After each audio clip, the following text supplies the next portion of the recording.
Pikir benar bahwa berkat itu bukanlah uang, bukanlah kekayaan. Ya, orang dunia berpikir bagaimana kalau dia banyak uang, banyak kekayaannya, hidupnya akan bahagia. Ya, tapi ingat, berkat-berkat dunia ini pasti akan ada masanya dan akan selesai tidak lama. Dan berkat yang diberikan dunia ini hanyalah berkat sementara, bukan sustainable, bukan berkesinambungan. Sedangkan berkat yang telah dikatakan Tuhan dalam janjinya adalah berkat sampai ke anak cucu kita. Katakan amin. Ya. Saudara-saudara, kita melihat banyak perlu kita pemahaman yang benar tentang berkat ini. Berkat itu berbicara tentang barakah atau anaknya yang diberikan kepada kita. Saudara-saudara, kita lihat dulu bagaimana kita berbicara tentang berkat rohani. Ya, saudara, segala sesuatu yang ada di bumi ini dan ciptaan Tuhan itu dari cara rohani. Jadi tidak ada yang namanya pemisahan antara rohani dan jasmani. Kalau kita misalnya ketemu sama-sama orang Kristen atau orang Batak, jangan dibicarakan tentang rohani di sini. Di tempat gereja aja. Gereja bukan hanya tempat rohani. Dimanapun kau berada, berkat rohani yang membuat berkat jasmani itu ada. Ya. Saudara, kalau lihat doa Bapa kami yang di surga, dikuduskanlah namamu, datanglah kerajaanmu, jadilah kehendakmu di bumi seperti di surga. Itu berkat rohani. Ya. Baru berkat jasmani apa? Berikanlah kami pada hari ini makanan kami yang secukupnya. Itu berkat jasmani. Mana lebih banyak berkat rohani atau berkat jasmani? Kapan ada berkat roh jasmani? Itu sebenarnya dari rohani. Baru janganlah kami bawa ke dalam. Itulah berkat jasmani, perlindungan. Baru dikatakan ampunilah kami akan kesalahan kami. Itu bicara apa? Berkat rohani.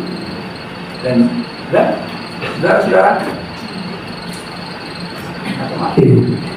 lalu ampunilah kami akan kesalahan seperti kami juga mengampuni. Ya, selanjutnya kan berkat rohani.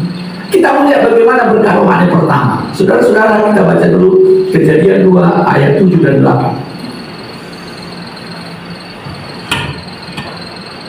Ketika itu Tuhan Allah membentuk manusia itu dari debu tanah dan menghembuskan napas hidup ke dalam Hidupnya. berkat apa dua?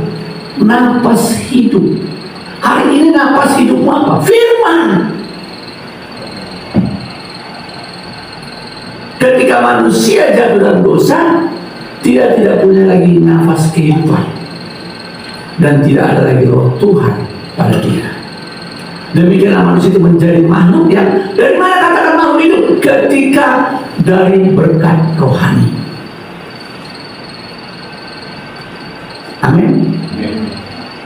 Dimulai dari berkat Tuhan. Saudara, kesehatan itu berkat rohani atau jasmani? Jasmani. Siapa bilang? Siapa bilang? Dari mana kita bisa tahu semua tubuh kita itu berjalan kalau bukan dari rohani? Kenapa Anda berdoa untuk kesehatanmu? Kalau jasmani makan obat aja terus. Tapi apakah menjamin makanan kesehatanmu itu menjamin kesehatan? Tidak.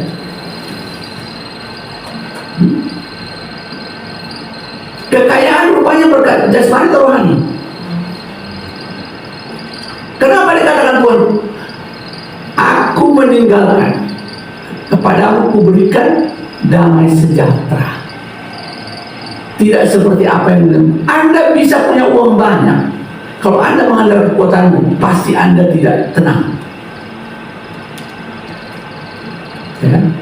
Tapi Tuhan tidak anti dengan kekayaan, karena Dia juga mau kita berkelimpahan. Amin. Tapi bagaimana kita melihat kelimpahan itu bukan karena kita. Maka dikatakan di Ulangan, dikatakan Tuhan memberikan kekuatan untuk mendapatkan kekayaan. Kekuatan itu berkat jasmani atau rohani? Jasmani lagi, terus kita jasmani. Bisa kalian bayangkan besok kalian tetap sehat? kita mesti bermetanoia dulu. Berkat rohani itu tidak seperti yang kita lihat itu. Yang tidak kelihatan itu yang membuat yang kelihatan itu makin kuat. Kita lihat dulu Efesus 1 ayat 3 sampai 4. Kemarin saya ketemu sama saudara Firman. Saya tanya, Firman, marah nggak istrimu kalau kita pergi agak lama? Enggak Pak, yang penting asal jelas siapa yang nelfon. Saudara-saudara, memang sejago-jagonya manusia, laki-laki tetap di bawah pengawasan. Kenapa? Karena dia sayang sama pasangannya. Amin. Terus amin. Oke. Terpujilah Allah dan Bapa Tuhan kita Yesus Kristus yang dalam Kristus telah mengaruniakan kepada kita segala. Maka dikatakan datanglah kerajaan, segala berkat apa yang ada di sorga. Adakah di sorga penyakit? Adakah di sorga tangisan? Adakah di sorga kesusahan? Itulah yang dikaruniakan bagimu, bukan sebagian. Amin. Segala berkat rohani di dalam sorga, artinya tersedia di sorga. Ya, di sorga. Kenapa Yesus pergi ke kayu salib? Untuk berkat rohani itu terwujud dalam berkat jasmani kita. Oleh bilur-bilurnya. Itu kan berkat rohani tentang kesehatan, tentang kesembuhan. Amin. Amin. Saudara bisa nggak tahu Anda dalam lindungan? Perlindungan berkat rohani atau jasmani? Rohani. Saya hari semuanya kemarin itu kan hujan tiap pagi. Saya malamnya saya berdoa, hujan lagi. Saya bilang, dalam nama Yesus Kristus Bapa, penting bagiku untuk besok jalan pagi. Penting bagiku hujan tidak ada. Habis saya jalan, hujan turun. Itu berkat apa itu? Perkataanmu berkat rohani atau berkat jasmani? Maka dikatakan hidup dan mati dikuasai lidah. Siapa yang menggemakannya akan memakan buahnya. Kenapa Anda mengatakan oleh darah Yesus Kristus? Artinya kau tahu sadar bahwa tidak ada kekuatanmu melindungi dirimu, maka kau sadar bahwa ada darah perlindungan yang sudah melindungimu. Amin. Itu kan berkat rohani.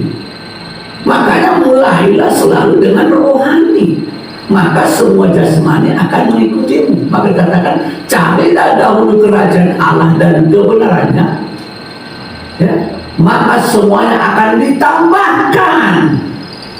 Amin. Amin.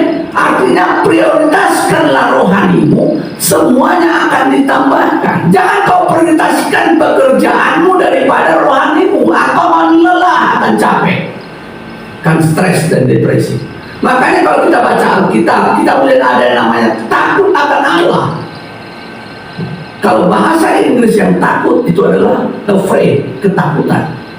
Sedangkan bahasa Inggris Alkitab adalah fear, artinya hormat dan kagum. Afraid, kita takut maka kita lari bersembunyi. Takut ketinggian, takut dengan trauma, takut dengan kecemasan, takut dengan bahaya. Itu namanya afraid. Makanya orang yang takut, afraid, tidak berkenan Allah kepada dia. Sedangkan fear of God artinya takut akan Allah, hormat dan kagum. Makanya kita berlindung di dalam Dia, sehingga kita tidak ada lagi takut dengan apapun yang ada di bumi. Saudara, kalau Anda berlindung kagum sama presiden, ada nggak masa waktu presiden? Makanya Anda tidak perlu kagum dengan dia, hormat pantas karena dia pemimpin kita, tapi jangan kagumi dia. Pasti Anda kecewa. Tapi kalau Anda kagum dan hormat kepada dia, Anda terus akan dipuaskan dengan kelimpahannya. Makanya bagi Tuhan jangan pernah kapan. Lama kali Tuhan. berbicara tentang lama kali berarti Anda yang Tuhan, Dia yang mendengar. Amin.